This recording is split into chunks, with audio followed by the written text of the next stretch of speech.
kids, welcome to Classroom Baking with Mrs. Hall. In this video, we're going to be making gluten, peanut, and dairy-free chocolate mug cake. It can be made in your classroom or at home. Did you know that baking teaches math and reading skills? Well, it does.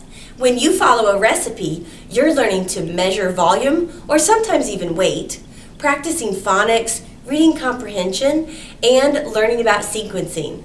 That means ordering of a process or event. In case any parents are watching, these skills even coincide with the Kansas Elementary Learning Standards for reading, writing, and math. While we are on the subject of learning, let's talk about your learning goals. First, read the steps in the recipe. That's for reading comprehension and phonics skills. Then accurately measure the ingredients, math skills. Last, demonstrate understanding of the sequence of the recipe. That's a math skill, and it also helps you with your writing. I'll check back at the end to see if you remember these, but for now, go wash your hands and join me at the table.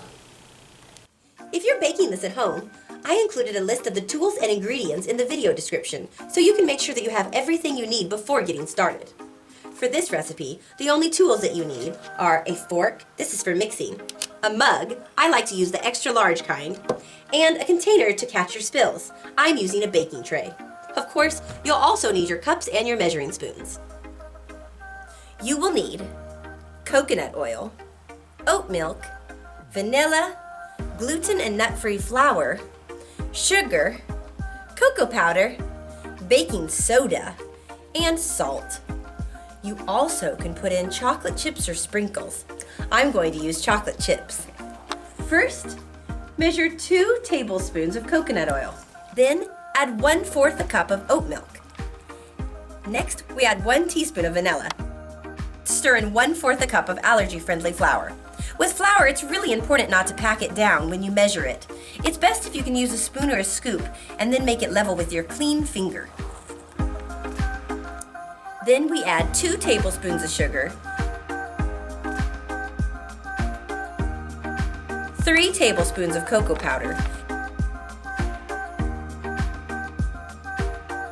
and 1/8 a teaspoon of baking soda. Last, we add the 1/8 a teaspoon of salt. If you don't have a 1/8 teaspoon, just use the 1/4 and only fill it up halfway. These 1/8 teaspoon ingredients won't ruin the recipe if you accidentally get a tiny bit too much or too little. After you've added them, mix it up really well. Last, mix in a small handful of chocolate chips or sprinkles, or 2, and stir it up really well. Then top it off with another handful. Now it's time to bake our mug cake.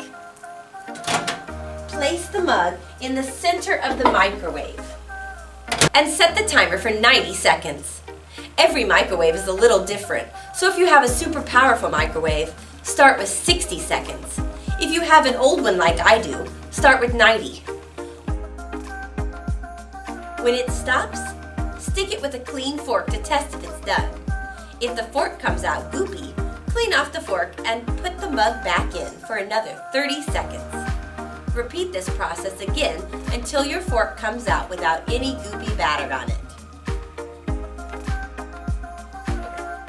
Make sure to let your cake cool before you eat it so you don't burn your mouth. While we wait, let's clean up this mess.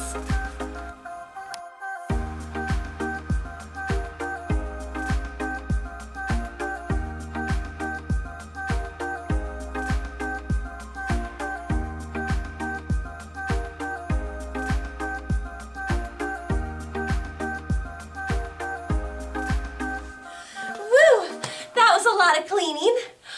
I bet our cake is cool, but before we dig in, let's review the learning goals we talked about earlier. Did you read the steps in the recipe? Did you accurately measure the ingredients? Are you now able to demonstrate understanding of the sequence of the recipe by telling someone about what you did? Great! Then I've done my job and you've learned. Now it's time to pour a glass of milk and enjoy that cake. Thanks for baking with me.